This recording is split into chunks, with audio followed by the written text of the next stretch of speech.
Welcome to a summer episode of the Archetypal Mosaic. This is Mikhail. On the phone, I have an incredible author, Adele Nozedar, all the way from the UK. Welcome, Adele. Hi there. Thanks ever so much for having me. Adele is the author of multiple books, including Signs and Symbols, the Sourcebook, which is an exquisite source book that you can find on Amazon and in many bookstores. She is also the author of Freaky Dreams, The Element Encyclopedia of Native Americans, The Hedgerow Handbook, The Magic of the Angels, The Secret Language of Birds, and The Secret Language of Birds Tarot. Soon, you're going to be releasing a new book about foraging, correct? Yeah, I mean, one of the things that I'm really, really passionate about, which, funnily enough, the Signs and Symbols book gave me an opportunity to encompass just about everything I'm interested in. But one of the things that I really, really love are plants. I find them fascinating. There was a very famous plant person in the UK called Richard Mabey who described plants as having 25 senses at least. And a lot of what I do here in the UK is teaching people about plants with regard to their edibility or usefulness in other ways. I've written 2 books about that, and I've got a third one coming out this late summer, early autumn. So thanks for giving me a chance to plug that. It's always nice. Yes, I'm looking forward to that book, and I'm sure many people are. How would you define foraging in our current day and age? Because it must be different from a long time ago. It doesn't need to be. The thing is, part of the thing that fascinates me about foraging is the fact that when you go out there and pick the wild plants that we've been gathering for at least the last 6,000 years, then there's nothing really between you and that person all those centuries ago. You're doing it for the same reasons. What's changed is the way human beings operate in the world has changed really dramatically, I would say, in the last 200 years. So maybe the motivation for doing it these days isn't quite so much life and death, which it used to be. But nevertheless, foraging or picking wild foods, for the purposes I outlined before, for edible purposes or medicinal purposes, is something that's ingrained in our DNA. For me, the biggest part of it, actually, Mikhail, is going outside. I don't think we spend nearly half as much time outside as it's healthy for us to do. And also, I think going outside just makes me feel happy. And I like to share that with other people. That's beautifully said. And you brought up something important that foraging connects us to our predecessors, which is very archetypal. Yeah. We're doing the same action, and it brings us to another realm in a way. Do you know what? It absolutely does, and it's a very sensory realm, because when you're outside, you can smell the earth.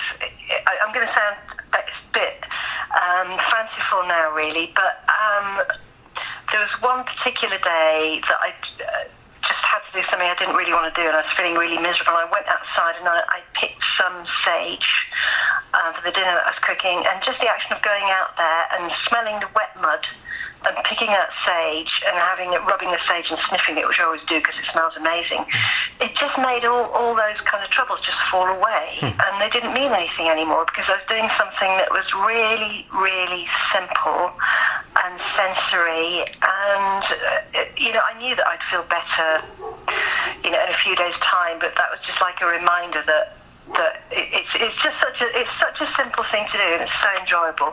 So I'm waffling a little bit, but I hope you get the sense of what I'm trying to say. I absolutely do. It connects you to the senses and to the earth, and it grounds you. What about during the process of foraging and originally?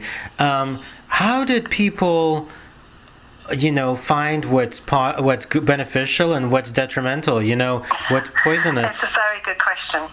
It's a really good question, and all the science that we have about plants now is really, it's down to an awful lot of experimentation, an awful lot of dead bodies along the way. So we're quite lucky. What would happen? Because once you get into foraging, you get into all kinds of things, and inevitably the history of medicine comes into that. So archetypes archetypally, you have the old man or woman up the lane or living in a remote place who you go to when you need something fixing in your body. And what they would do is they would mix together a bunch of different plants.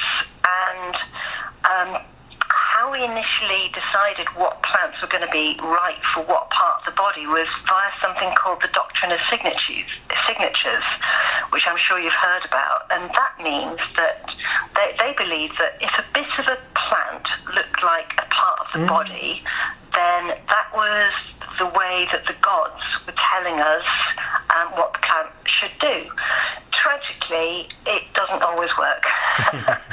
So, for example, something like digitalis that looks a little bit, they believed it looked a little bit like a heart, is a heart regulator, but it can also kill you. And so the doctrine of signatures was, as I say, for a long time the only way we could tell, or the only way we could decide. But again, it doesn't work. So it's trial and error and experimentation. And if you think that these people largely couldn't read and write, their way of identifying plants was all to do with how they look, how they feel, how they were named was very important as well. So even now,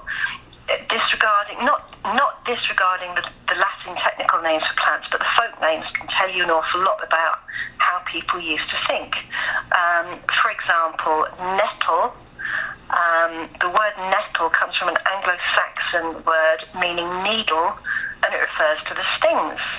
So when you start looking into this aspect of plants, you're starting to learn a little bit about how people used to think about them, and how we still do. You know, it's interesting you brought up nettle because where I originate from, Russia, nettle was used for hair products because it helped build new hair follicles, at least as was assumed. So I love nettle. I love nettle. You know, on your website, you're an author, forager, and enthusiast. How would you define enthusiast? Because that's so broad. That's probably why I chose the word. I'm interested in lots of different things. And it doesn't really stop. And I like to pass on that enthusiasm to people. It's like the writing books is great. But what happened when I wrote my first plant book is instead of just sitting in a room writing stuff, it meant that I could go out in front of people and share with them the things that I found out, and also get information back from them. So when I say enthusiast, it just means that I'm really, really enthusiastic about sharing what I know with others and also learning. I don't think you ever stop learning things, and I have to say, I've probably taken out thousands of people now over the last few years on these kind of walks, and there's not a single time that I haven't picked up new information, which is just really exciting. That's gorgeous. So by enthusiast... hang on, you must be an enthusiast, right? Because it takes an enthusiast to put a radio show together. I mean, you do it for fun and because you love it, don't you? Oh, yes. And of course, I was telling a couple of people, I was saying, this is the best university I could ever want to be in because I get to choose my own teachers and I get to ask the questions. And that's it. Yeah, that is really, really fun thing with me. You know, I didn't actually go to university. I mean, sometimes I think, sometimes I wish I had, but then I realised that all the things that I've done probably wouldn't have happened. And I didn't go because there was something, I wanted to do everything and I couldn't do everything, so I ended up doing nothing. But you know... By enthusiast, in a way you're saying you're really truly alive and living, as opposed to a zombie lifestyle. You're alive and you're aware and you're sensing and you're sharing. So now I understand what that really means. Let's say it's about synapses connecting, isn't it? So you can probably see connections between lots of different things, and I can too. You know. And radio is a really good way to convey that enthusiasm as well, and give other people a chance to talk about theirs. Yes. So thank you for doing this. Oh my God, thank you for doing what you do. You're wonderful. I mean, when I was in Barnes & Noble the other day, this is one of the perks of having a radio show. I was on the Barnes & Noble, I saw your book, and I was like, wow. Because I do have a book called The Book of Symbols by Aras in New York, and I actually presented presented in Sicily to Jung's family once, which was wonderful. And then I saw your book, Signs and Symbols Sourcebook, and I was like, this is exquisite. I went back and forth. I got it. I bought it. And then I was like, let me contact this wonderful author, because your book is really cool. Extraordinary. I mean, let's just talk about it. How did you choose which signs and symbols to include, and how did you organize them? I started writing this book when I was 7.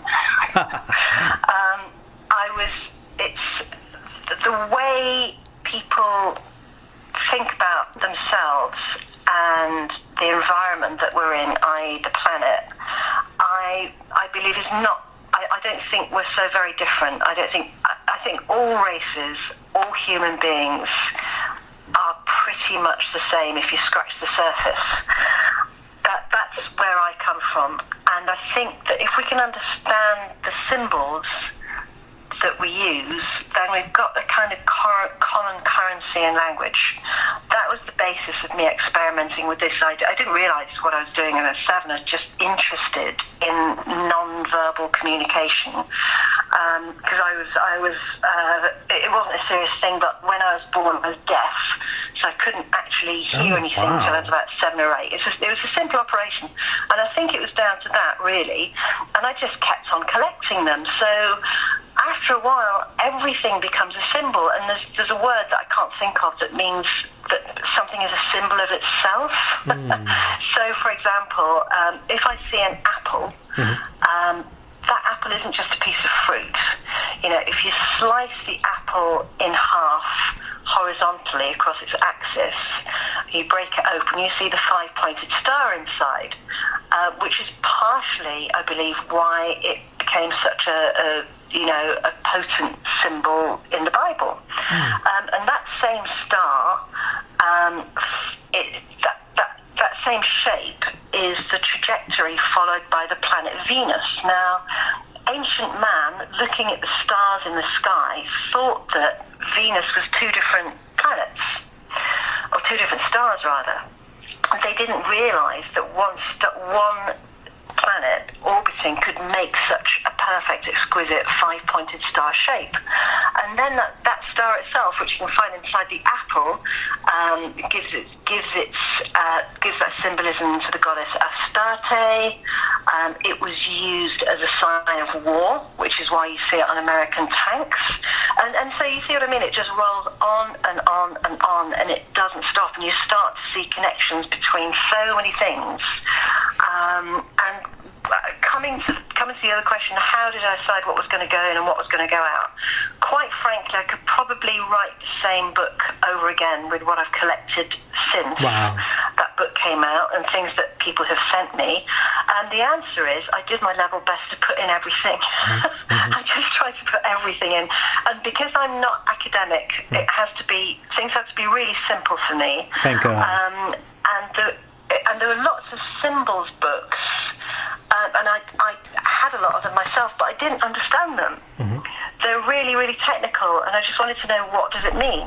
And so there wasn't a book out there that did that, so I had to write one, but as I say, it took a while.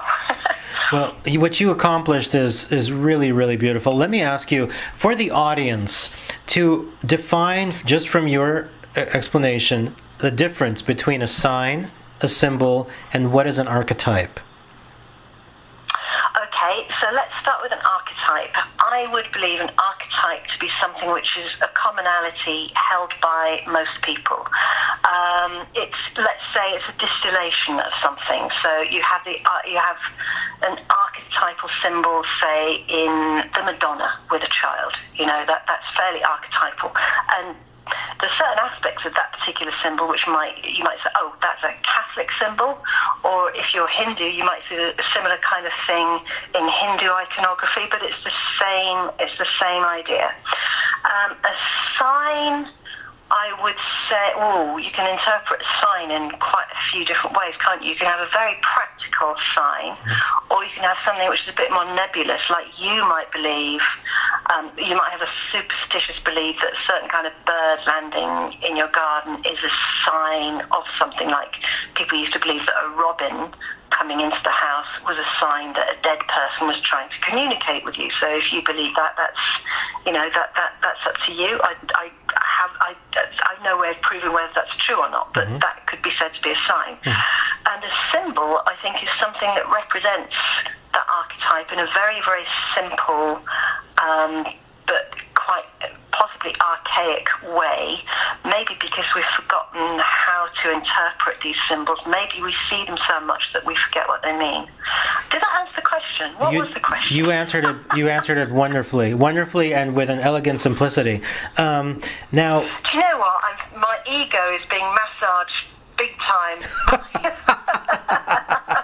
Deservingly. Can we talk every day? Yes, deservingly it is. Let me ask you this now. Through your book, the beauty in it is that it's very kind of free of any judgment. There's such a variety of symbols and signs and definitions and meanings, but there's no judgment. There's no this is good, this is bad, etc. How were you able to look at things with such objectivity?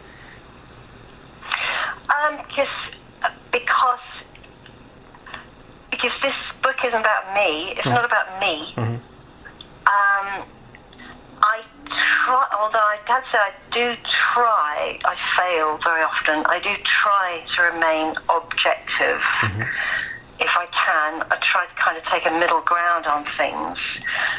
Some things that are going on in the world right now defy anyone to be objective, yes, I would say. But with something like this, which I think has to transcend religion, has to transcend cultural barriers, has to transcend all the silly things that we put in the way of really truly understanding humanity, it had to be neutral because of that. And I wanted people to pick it up and think that they could be any of these symbols in this book because they belong to all of humanity. So I knew when I was writing it that it had to be really, really level, and it wasn't about what I think at all.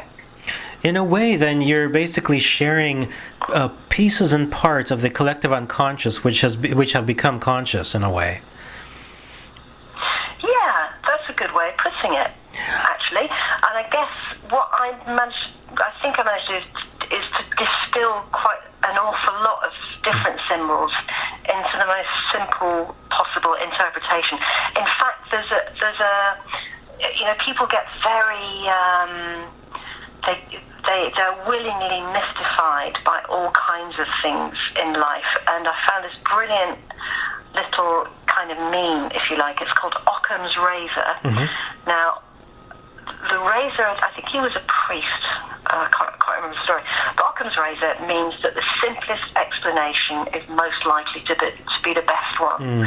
So if you take that as your fail-safe point of view, then it just means that you start at a really sensible, earthed place. And it might well be that something is not quite as earthy as that little kind of Occam's razor thing, but in general, it's a good place to start. It's almost like it has to feel true to the reader and to the author. So for that to, there's an importance of that natural. It has to be authentic. Yeah.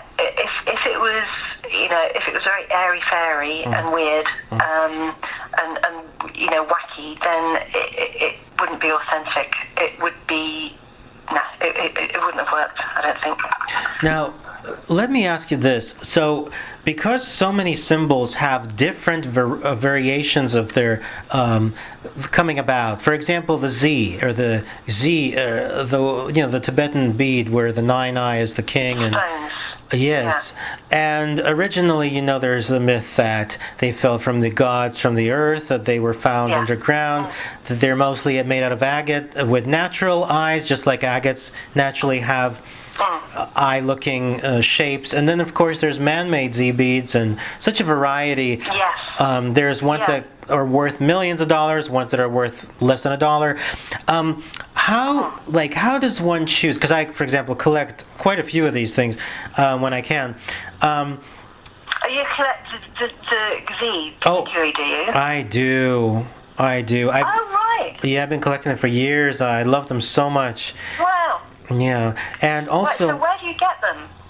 Well, I have certain Tibetan friends, and Yeah. and of course, there's a great Chinese population which is really adores Z beads, and there's so many varieties of them. There's 24 karat gold ones, which of course are not natural. Of course, there's the agate. There's just a variety. I did a whole show about Z beads actually, and the thing is, there's really no clear history about that because.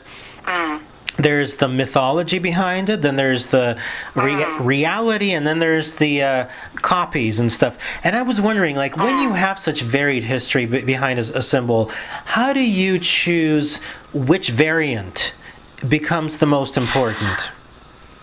I don't think I ever did in the book, because I think some things we don't want to know. A, we probably never will know the truth, and B, we don't want to. Okay. It's like you always want to know what's in the box, but a part of you doesn't, because it would take away the mystery of it. I think these stones are particularly loved and particularly powerful because they do look like an eye. Yes. They do have that kind of eye thing going on, and of course, as a symbol, the eye is incredibly powerful. So I think that we like to keep that. I think we like to keep some things mysterious, so we won't ever know the truth about it. I must admit that I find Tibetan mythology, and just I've been to Tibet, and you know what? It was the strangest place I've ever been to. Why? And I think because the expectation was so high for it. That all the time it was like I could talk to you about this trip to Tibet. It was just extraordinary things happened. Wow. And is there anything you'd like to share, a story? Not kind of airy, fairy, spiritually sort of type way, nothing like that.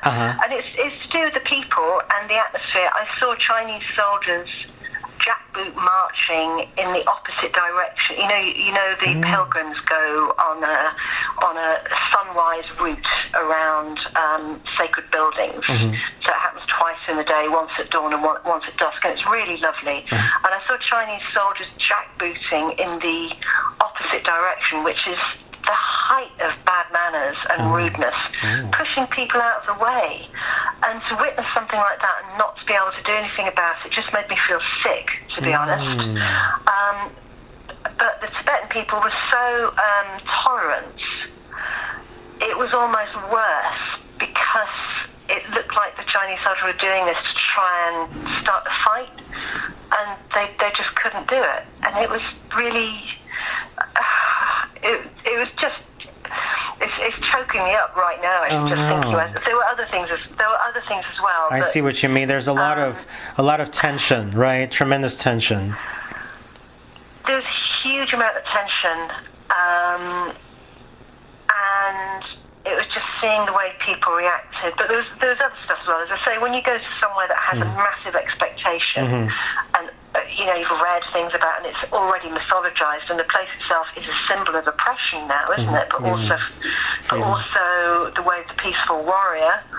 So to actually be somewhere like that was so strange and alien and odd but wonderful I was incredibly lucky to get there. Did you get any Z's over there when you were there?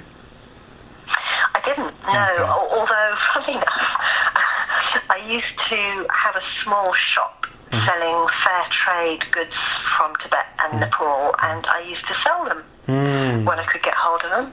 Beautiful. I've still got a couple knocking around, actually. Ooh, that's fun. We might need to talk about this later. Yes, we will. Let's discuss a few more symbols that, for example, I adore. I'm not sure how to pronounce this correctly, but I wear one from New Zealand. The manai, the bird, right? The beautiful... Oh, yeah. Tell us about this symbol, because it's angelic. It has several creatures in it, and what does that represent to you? Have you met the Maori? I have been been to New Zealand and I've met Maori people. We didn't actually discuss this particular symbol, but I think you find a thing in Maori art, which it's like Aboriginal art as well. It reflects the landscape and it reflects birds and it reflects animals. So it's almost like a stylized version of what people are seeing. And I think that all this kind of art is interesting because in the West we tend to be, not always, we tend to be quite figurative. You know, when you teach children to draw, you draw houses and stick men and things like that. And these guys don't really have that same linear attitude towards their artwork. So I do think that what you're looking at in all those kinds of art and symbols is something that's very, I quite like the free-form nature, you know, the kind of curves.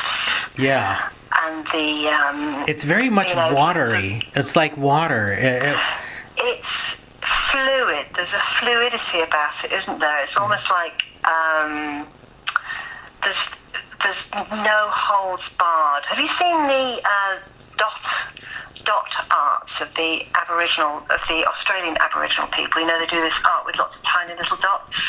I am not familiar. I'm going to check it out right now.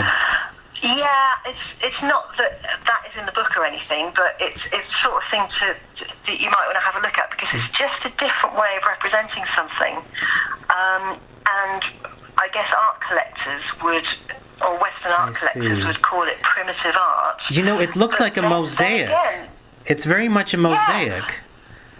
Yeah, but to call something primitive is to really not understand what sophistication is or what primitivism is or what art is. And it's judgmental, isn't it? Very, because my show is called Archetypal Mosaic, and when I look at this, you know, I see just that. The mosaic brings you into the archetypes, so it's like a key. So I find it to be gorgeous now that I see it. Yeah. A few more symbols come to mind. You know, I'm not sure if this one is in the book, but the magatama, the comma-shaped beads that are part of the Japanese imperial. That? It's not in the book. What's it called? Magatama. It's one of the three imperial Japanese things. It looks like a comma or a baby, and it has tremendous value. It's one of the most precious things in Japan, and they have. I missed out. This is not in my book. This is terrible. It's not at all. Not at all. You said there's a whole other book full of things. This is just Okay, now let's talk about is there anything in the Japanese culture in terms of symbols that really talks to you? In Japanese culture? Oh God. I'm really on the spot here.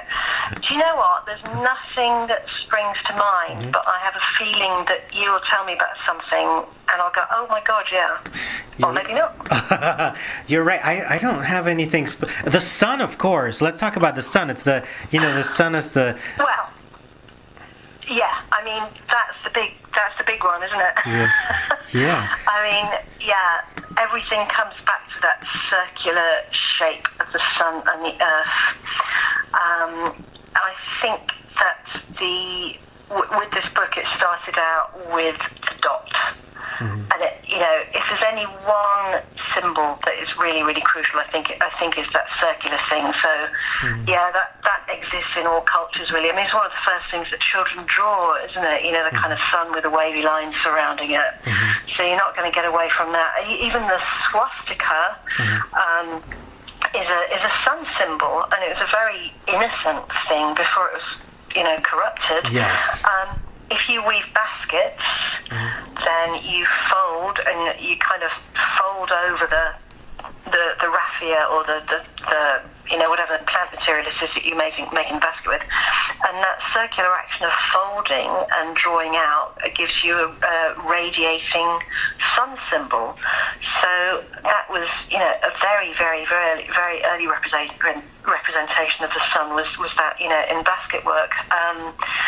And I think also with symbolism we tend to make things more complicated than they really are. But it's just because we have to think in a way that it doesn't involve an awful lot of words. And I love that in your book, you talk about the sun having, the 8 sides, almost like a super compass. And there's something exquisite about that. The sun is also the representation of the Peruvian, one of my favorite singers of all time is the multi-octave Ima Sumac. I just did an interview about her with her manager. Ima Sumac! Mm-hmm. Don't you? You know what her real name was? It wasn't Amy Camus, I'll tell you that. Yes. It wasn't. It really was Ima Sumac. Yes. Oh no. Yes. She went back to Peru. She's amazing. I used to have a vinyl album of her reaching the most incredible notes. Yes. Yes, and some of her songs were actually about being the sun virgin and the sun god, and they were all, not all, but some of the songs dealt specifically with the Peruvian, the value of the sun. And wow. Yeah, and it's really interesting how some of these cultures, like the Japanese culture and the Peruvian culture and quite a few others, how valuable the sun is. Now, let's talk a little bit about some of your favorite symbols and signs from the book. Tell me what really, affects you. What really affects me? I'm very fond of stars with, uneven numbers of points. Not for any specific reason, but I just don't like things that are symmetrical. So, if I'm in a room and people have got like a vase of flowers and 2 things on either side that are completely symmetrical, it makes me feel a bit jittery. So I have to move things. So I like my symbols to be, they can be symmetrical, but in themselves, not in conjunction to other things. I know that sounds really weird. I'm actually just flicking through the book now, sort of trying to work out which symbol. I tell you what is a really good pack of symbols is a tarot deck. Not for use as a future-telling endeavour or anything like that, but as a set, if you wanted to start to understand symbols and have a quick guide to symbols, buy yourself a tarot deck, like the Pamela Coleman one with the pictures on the minor arcana, because that is one of those is absolutely teeming with lots of different symbols. Otherwise, what do I like? God, I like them all.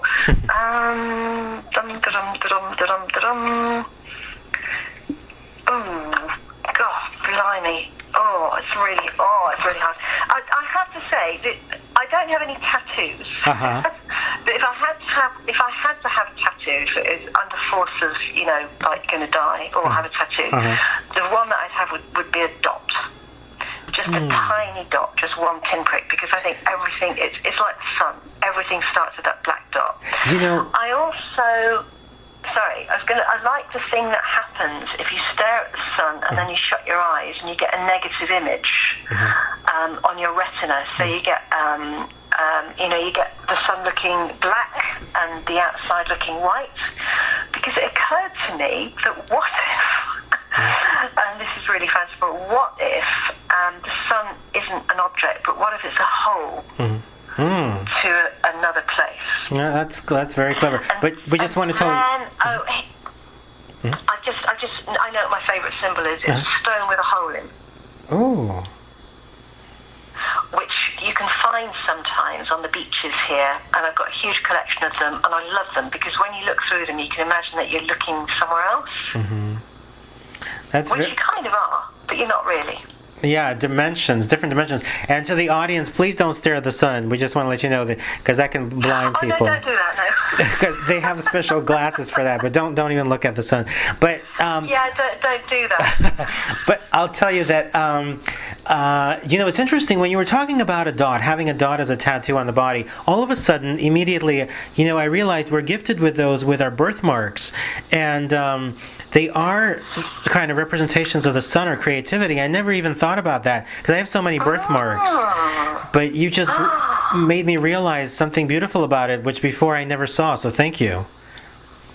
That's so true. I've never thought about that either. Well, it's because of you that I this is great. Stop it. This is wonderful. See, we're having this is great. Have you got any tattoos? I don't have any tattoos, no, because it's funny. When I was in Japan, I remember going to the what do you call those? They're beautiful sauna-like places with like 30 different. Oh yeah. I forgot the name of it. And when you go in there, it says, if you have a tattoo, you can't come in here. And I always think about that. I'm like, really? I want to go back there. I want to get a tattoo, get thrown out of there, because those places are too cool. Really? Yes. Oh wow! How interesting! I didn't know that. Now, your future works, the things that you're doing, please share with the audience about your incredible journeys you take people on, and your upcoming book, as we mentioned, and just about your incredible, free-thinking, beautiful life. I'm exceptionally lucky, I think. I really am lucky in that I remember years ago I decided that whatever I was going to do, it was going to not require any equipment or not require a lot of equipment. Having said that, some of the things that I've done have required immense amounts of equipment. But generally, I've kind of kept that rule, and writing is something that you can do anywhere with very, very little.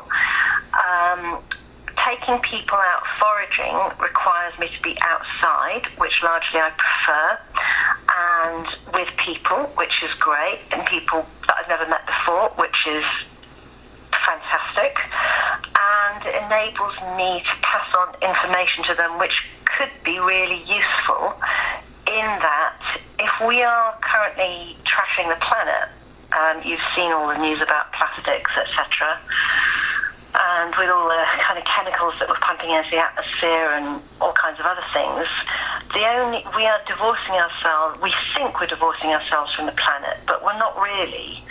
And going outside makes people realise that actually mankind is just another aspect of the natural world, and everything that we do affects it. If we're stuck inside in front of a screen reading about toxic chemicals being poured into the oceans, or those kind of horrible things, then we're divorced from it. If we go and have a look, then we suddenly start to feel responsible for it. And if we know what is happening on the planet, and if we know about trees and plants and flowers and birds and bees and animals, then we start to love it. And if me getting people outside and passing on some of the things that I know means that they start to engender a real love for this place, which is the only home we've got, let's face it, then for me that's job done, really. So I wrote a book which came out, I think, probably 6 years ago now, called The Hedgerow Handbook. And it was a very, very simple guide to the wild plants that grow in Britain. Subsequently found that most of these plants are available all over the world. I didn't know that at the time. And what's happening now is I've been taking out more and more and more children with their parents. And I realised that kids ask all the questions that the parents don't want to ask, because the parents don't want to seem stupid. Mm-hmm. So I've got a book coming out later this year which is aimed at children and parents learning together, because children love teaching their parents things, or their guardians. They love being able to show them something, because it's empowering. Mm-hmm. So that book is coming out this year, and what we're doing with that is, in the UK there are less than 1,000 independent bookshops. So what I'm doing is we're giving it to the independent bookshops for a month before anybody else gets it. Right. It's also going to be available in the US as well, and pretty much every other territory in the world, I think. But I just wanted to make a point about independent bookshops. I think they're really valuable. I think all bookshops are valuable, and I'll tell you why. I buy stuff via Amazon. I love it. I love being able to kind of click on a page and get something a couple of days later. Who doesn't? But then again, they chuck up stuff and they say, "Oh, you just bought a raincoat, so we thought you might like these things as well, and amongst them will be like another raincoat. I don't need another one. I just bought one." But it's a logarithm that's giving you choices. Now, if I go into a bookshop, or a record shop for that matter, going to buy a book or a record, then there's a human being.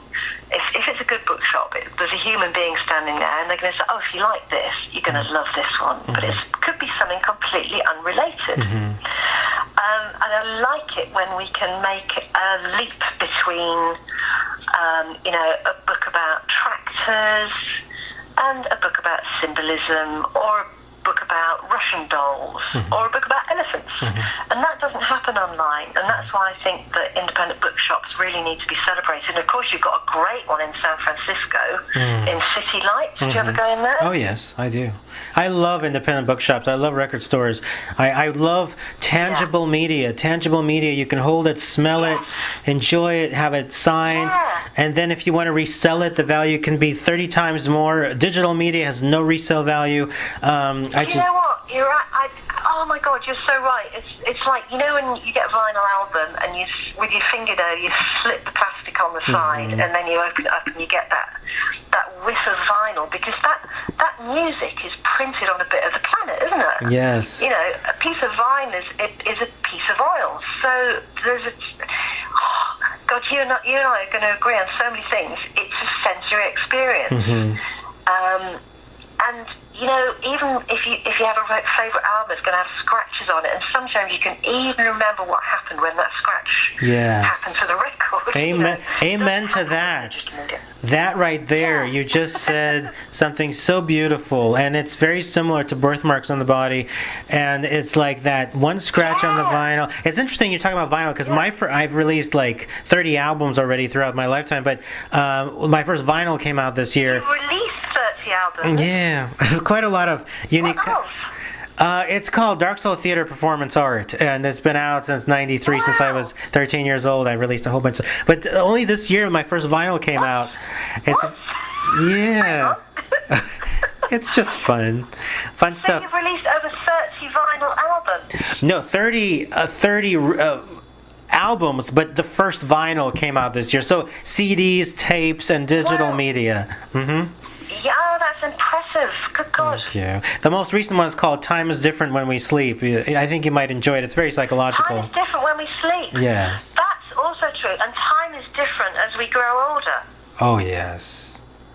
The way it moves, especially. That's in a Stephen King book, which I love. I made a film about it. It's called My Pretty Pony. It's about time going much, much, much faster as you age until it just disappears. It's so true. That is so true. It's scary. Let me ask you this question about the future of foraging. If people colonize on Mars or elsewhere, do you think that foraging would be available, in a different planet? Can we bring these things there, or what can we do in that sense? Well, why not? Why not? I mean, if you think there's a plant called greater plantain, which is very, very, very common. That didn't exist in America until the settlers took it there, largely on the soles of their boots. So why not? I don't know quite how it would work in terms of the atmosphere, but I guess it's a possibility. And maybe there's stuff there already, but like Richard may be saying that plants have, he's a scientist by the way, saying plants have 25 different senses. Humans have 5, so what if there is plant life there already, and all the probes, etc., that we're sending up there are just not able to detect anything because human beings are maybe we're not as advanced as we think we are. Maybe we're not as clever as we think we are, and maybe because we tend to think that we're superior on this planet, what if we're missing out a whole load of other stuff? Like, for example, I've got 2 dogs, and they're brilliant. I love them to bits.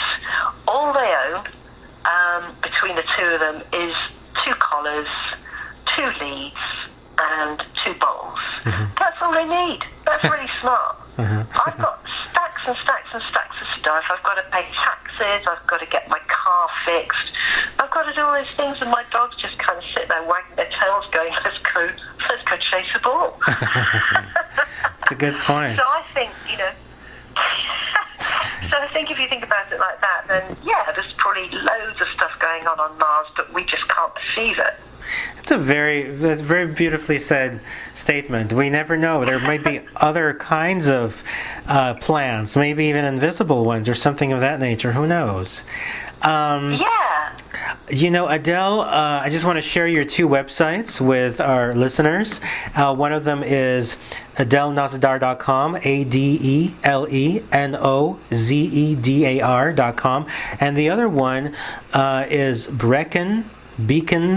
Foraging.com. How did you come with the name of Brecon Beacons? What is that? It's where I live. I would say that the Adele Nozedar one, I haven't updated it for a while. Mm-hmm. The Brecon Beacons is a range of mountains here in South Wales. Mm-hmm. They're the highest mountains in this part of the UK. Mm-hmm.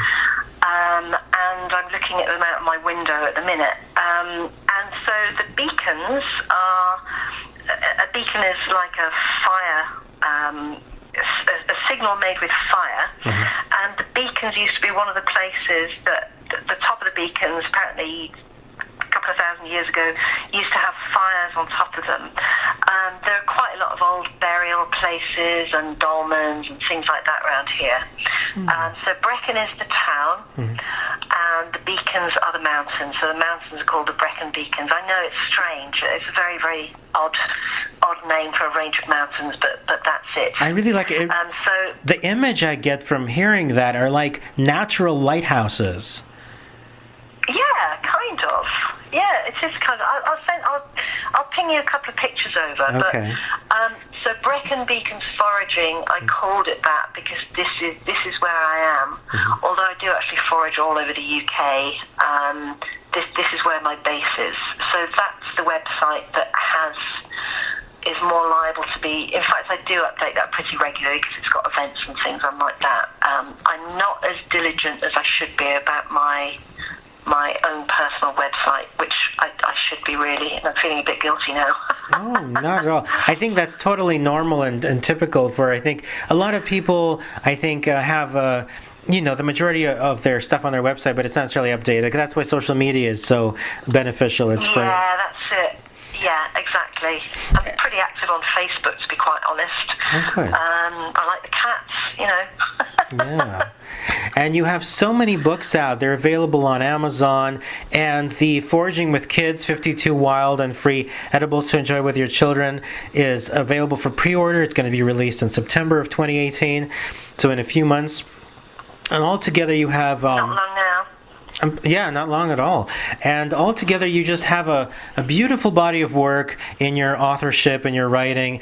And, you taught me today what the meaning of enthusiast is, and I concur with you completely. It's so nice to speak to you. How do I find your website so I can have a look more closely at what you're doing? Oh, thank you. My website is simply mikhailtank.com and mikhailtank.com. And then social media is @mikhailtank, verified. And then the Time is Different When We Sleep is available on iTunes, Amazon, and pretty much absolutely anywhere because it's through a pretty large distributor. So thank you for asking me. That the audience can hear that as well. No, it's good for people to be reminded. Yeah. I'm really intrigued now to find out more about what you're doing. Oh, thank you. And I do love San Francisco. Yeah, whenever you come to this area, let's have lunch. I think that would be amazing. I think that would be a very, very good idea. I'm due a trip soon, yes. so we'll sort that out. We've had the incredible author Adele Nozedar on The Archetypal Mosaic. Dear audience, thank you for listening. Thank you, Adele, for being on the show. Thanks for having me. It's been a blast. I've really enjoyed it.